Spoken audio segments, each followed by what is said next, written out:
मार्च 1918 USS cyclops नाम का एक नेवी कार्गो शिप जो अपने साथ लगभग 300 लोगों का क्रू और 10,000 टन मैग्नीज लेकर जा रहा था, अचानक से बरमूडा ट्रायंगल के आसपास मिस्टीरियसली वो गायब हो जाता है। क्यों, कहां, कैसे, नहीं पता। लाख कोशिशों के बावजूद उसके साथ किसी प्रकार का संबंध स्थापित नहीं हो पाया।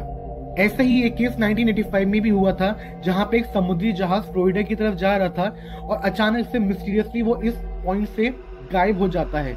लेकिन उसी के 3 महीने बाद वो जहाज मिलता है फ्लोरिडा के तट पर, लेकिन उसमें सारे क्रू मेंबर्स गायब होते हैं। अब तक लगभग 50 शिप्स और 20 एयरक्राफ्ट मिस्टीरियसली डिसअपीयर हो चुके हैं इस बरमूडा ट्रायंगल से। लेकिन बरमूडा ट्रायंगल के इतिहास में सबसे प्रचलित और सबसे बड़ी घटना फ्लाइट 19 की मानी जाती है। तो फ्लाइट 19 की कहानी 5 दिसंबर 1945 का शो हुई, जब 5 एवेंजर टॉर्पीडो बॉम्बर दोपहर को लगभग 2:10 पे फ्लोरिडा से उड़ान भरते हैं। ये विमान बरमूडा ट्रायंगल के पास जाकर अचानक से गायब हो जाते हैं। फ्लाइट 19 को खोजने के लिए 2 घंटे के भीतर ही एक शिप और 2 प्लेन को भेजा जाता है। लेकिन बड़ी आश्चर्य की बात है कि जो शिप इनको ढूंढने गई थी वो खुद ही गायब हो जाते हैं। बहुत कोशिश की गई इनसे संपर्क साधने की, पर संपर्क हो ही नहीं पाया। तो हेलो गाइस, देश I welcome you in the next video of mine, जहां पे हम जानेंगे बरमूडा ट्रायंगल से जुड़े कुछ रहस्यों के बारे में, कुछ फैक्ट के बारे में, कुछ थ्योरीज के बारे में जो कि लोगों के द्वारा कही जाती हैं, सुनी जाती हैं, और जानने की कोशिश करेंगे कि क्या सच में बरमूडा ट्रायंगल एक मिस्टीरियस प्लेस है या ये सिर्फ और सिर्फ एक मिथ है जो कि लोगों के द्वारा बनाया गया हुआ है, क्रिएट करा हुआ है। तो चलिए इसी के साथ अपने वीडियो को शुरू करते हैं। तो बरमूडा ट्रायंगल जो है वो बड़े लंबे समय से एक रहस्य बना हुआ है। कई सालों की रिसर्च के बाद भी साइंटिस्ट अब तक इस रहस्य से पर्दा नहीं उठा पाए हैं। इसी बीच न जाने कितने जहाज, न जाने कितने एयरक्राफ्ट रहस्यमय तरीके से बरमूडा ट्रायंगल के भीतर गायब हो चुके हैं। ये जगह उत्तर अटलांटिक ओशन में अमेरिका से लगभग 1770 किलोमीटर दूर और कनाडा से लगभग 1350 किलोमीटर दूर पर स्थित है। तो अगर सिंपल भाषा में बोला जाए तो बरमूडा ट्रायंगल जो है वो एक इमेजिनरी ट्रायंगल है जो कि 3 लैंड सरफेस को मिला के बनाया जाता है। सबसे पहला अमेरिका का एक सिटी फ्लोरिडा, दूसरा 2 आइलैंड हैं बरमूडा और प्यूर्टो रिको। इन तीनों आइलैंड और इन तीनों लैंड सरफेस को मिला के जब एक इमेजिनरी ट्रायंगल बनाया जाता है उसका बरमूडा ट्रायंगल कहते हैं। शुरुआत से ही इस इमेजिनरी ट्रायंगल से रिगार्डिंग बहुत सारी मिथिकल थ्योरीज हैं जो कि लोग बोलते आए हैं, सुनते हुए आए हैं। तो आज सबसे पहले अपनी वीडियो में इन्हीं थ्योरीज की बात करते हैं। तो सबसे पहली जो थ्योरी है, Bermuda triangle host of aliens.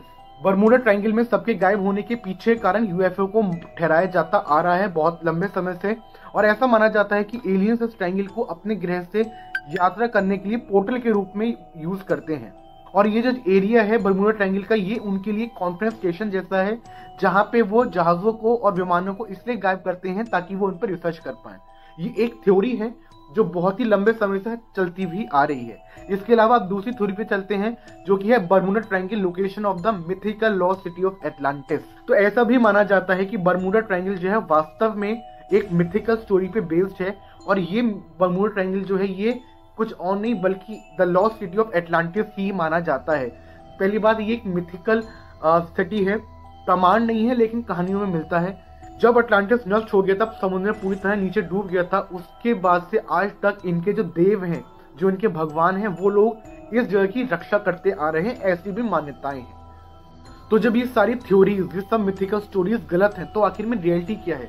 क्यों वहां पे ऐसे हादसे होते हैं? क्यों वहां पे शिप गायब हो जाते हैं और जब मिलते हैं तो उनमें कोई भी इंडिविजुअल नहीं होता है? ऐसा होता क्यों है? फैक्ट क्या है? साइंटिस्टों ने दावा किया कि उन्होंने इस गुत्थी को सुलझा लिया है। साइंटिस्टों ने कहा कि विमान और जहाजों के लापता होने का किसी एलियंस बेस या किसी खोए हुए शहर या घोस्ट या मॉन्स्टर से कोई लेना देना नहीं है। ये सिर्फ और सिर्फ मानवीय गलतियां और खराब मौसम की वजह से बरमूडा ट्रायंगल में बड़ी संख्या में जहाज और विमान लापता हो जाते हैं। अब इस थ्योरी के पीछे उन्होंने 3-4 फैक्ट दिए, 3-4 वजहें दी। देखो, सबसे पहली बात ये, जो बरमूडा ट्रायंगल है वो लगभग 7 लाख वर्ग किलोमीटर के स्क्वायर में फैला हुआ है। इसके साथ साथ ये बरमूडा ट्रायंगल जो है वो अमेरिका और कनाडा के पास होने की वजह से इसमें ट्रैफिक भी बहुत रहता है, एयर ट्रैफिक भी और सी ट्रैफिक भी। तो जब ट्रैफिक ज्यादा है, एरिया इतना बड़ा है, तो ऑब्वियस सी बात है वहां पे हादसे होंगे। और इसी बात की पुष्टि करने के लिए, इसी बात को साबित करने के लिए साइंटिस्टों ने अमेरिका कोस्ट गार्ड और ले लॉर्ड ऑफ लंदन के आंकड़े हमें दिए, जिसमें उन्होंने बताया कि दुनिया में किसी और जगह या बरमूडा ट्रायंगल में एक प्लेन क्रैश होने की या फिर एक शिप को डूबने की जो रेशियो है, जो परसेंटेज है, वो सेम है। तो देखो, ये तो क्लियर हो गया कि ये ह्यूमन डिफॉल्ट की वजह से होता है। अब वहां पे ह्यूमन डिफॉल्ट ही क्यों होता है? उस एरिया में जो है 170 किलोमीटर पर आवर की स्पीड से हवा चलती है, जो कि कहीं ना कहीं हमारे एरोप्लेन को बहुत इफेक्ट करती है।